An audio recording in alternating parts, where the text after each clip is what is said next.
नमस्कार दोस्तों झारखंड में सोरेन परिवार का राजनीतिक इतिहास काफी ज्यादा दिलचस्प रहा है। लेकिन यहाँ पर खास बात ये होती है कि जब कल्पना सोरेन सोरेन परिवार का हिस्सा बनती हैं तो कहा जाता है कि कल्पना सोरेन के जो भाग्य है वो बेहद भाग्यशाली थे, जिसके बाद हेमंत सोरेन की किस्मत खुल गई। अब दोस्तों आखिर ऐसी बात क्यों कही जाती है, क्यों ये बातें उठती हैं, इस बारे में हम इस वीडियो में बात करेंगे। सबसे पहले ये बता देते हैं कि हेमंत सोरेन और कल्पना सोरेन की शादी 7 फरवरी 2006 को हुई थी। अब उनकी शादी के कुल 19 साल पूरे हो चुके हैं। साल 2006 में जब कल्पना सोरेन शादी करके आई थी, उससे पहले हेमंत सोरेन ने अपने जीवन का पहला चुनाव लड़ा था, जो कि हार गए थे।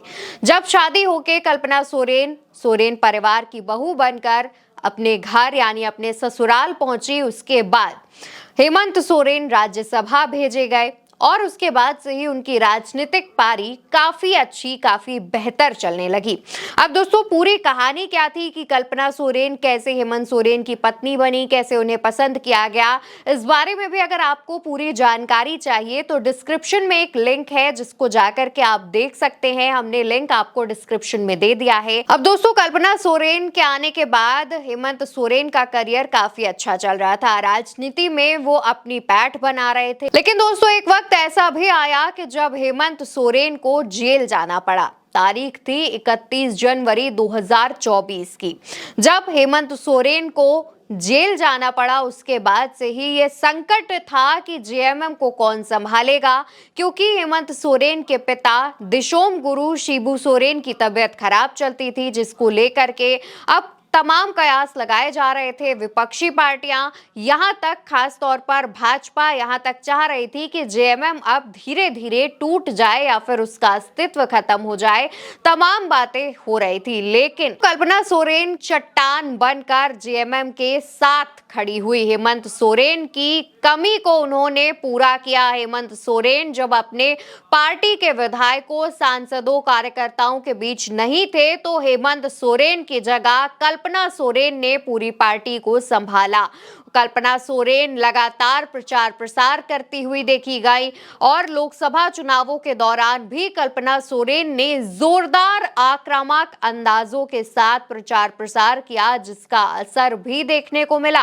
और भारतीय जनता पार्टी को ये उम्मीद भी नहीं थी कि हेमंत सोरेन की जगह कल्पना सोरेन इतनी बखूबी निभा लेंगी, इतने ठीक तरीके से, इतने बेहतरीन तरीके से, आक्रामक अंदाज से बखिया उधेड़ के रख देंगी। लेकिन कल्पना सोरेन ने ठीक वैसे ही किया।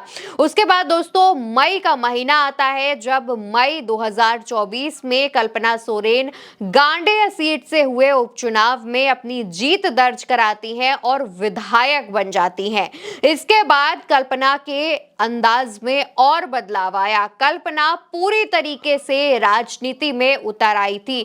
ये वही कल्पना है जो शादी के तकरीबन कई सालों तक राजनीति में नहीं आई थी, लेकिन हेमंत सोरेन के जेल जाने के बाद उन्होंने कमान संभाली और हेमंत सोरेन के साथ साथ जेएमएम को भी संभाला।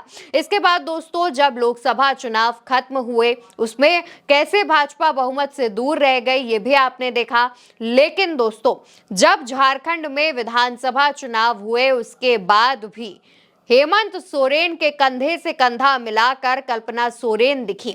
हेमंत सोरेन जहां जहां जाते थे, कल्पना सोरेन कई जगहों पर उनके साथ दिखी। परछाई की तरह उनके साथ कदम से कदम मिलाते हुए उनके साथ नजर आई। अपने बेहद तीखे आक्रामक अंदाज के लिए जानने वाली कल्पना सोरेन ने भाजपा को झारखंड की सत्ता हथियाने का जो ख्वाब देख रही थी वो तोड़ दिया। इसके बाद जब रिजल्ट सामने आते हैं, झारखंड में जेएमएम की सरकार बनती है और जेएमएम की सरकार बनने के बाद कल्पना सोरेन चैन की सांस लेती हैं। लेकिन दोस्तों अगर आपको लग रहा होगा कि झारखंड में जेएमएम की सरकार बनने के बाद कल्पना शांति से बैठ गई हैं या फिर अब वो जनसभाओं में भाषण नहीं दे रही हैं, तो ऐसा बिल्कुल नहीं है। अभी भी अपने बिल्कुल पुराने अंदाज में कल्पना सोरेन नजर आ रही हैं। अपने उसी अंदाज में जनसभाओं को संबोधित कर रही हैं, कार्यकर्ताओं के बीच पहुंच रही हैं और केंद्र सरकार और भाजपा की नींद भी उड़ा रखी है। दोस्तों, यहां से ये बात साबित होती है कि कल्पना सोरेन वाकई में सोरेन परिवार के लिए भाग्यशाली हैं। खुद हेमंत सोरेन भी इस बात को मानते हैं कि कल्पना सोरेन, जो कि उनकी पत्नी है, गांडेय से विधायक हैं, वो उनके लिए काफी लकी है। और शायद यही एक वजह है कि जब से हेमंत सोरेन जेल से बाहर आए हैं, तब से वो सफलता की सीढ़ियां चढ़ रहे हैं, क्योंकि कल्पना सोरेन उनके साथ डट कर खड़ी हैं। दोस्तों, कल्पना सोरेन शादी के बाद कई सालों तक पॉलिटिक्स से दूर थी। वो एक स्कूल की प्रिंसिपल थी, गृहिणी थी, अपने बच्चों को घर में रहकर संभाल रही थी। लेकिन जब हेमंत सोरेन पर आंच आई तो हेमंत सोरेन की जगह कल्पना सोरेन ने आकर के पार्टी की जिम्मेदारियों को बखूबी उठाया। कई ऐसे मौके आते हैं जहां पर हेमंत सोरेन और कल्पना सोरेन की तस्वीरें साथ में वायरल होती हैं, तो कई बार उन्हें दिशोम गुरु शिबू सोरेन का आशीर्वाद लेते हुए भी देखा गया है। अब दोस्तों, कल्पना सोरेन के बारे में आपकी क्या राय है, इसका जवाब भी कमेंट सेक्शन में दीजिएगा। और आपको क्या लगता है कि कल्पना सोरेन हेमंत सोरेन के लिए कितनी भाग्यशाली है, इसके बारे में भी नीचे कमेंट बॉक्स में बताइएगा। नमस्कार।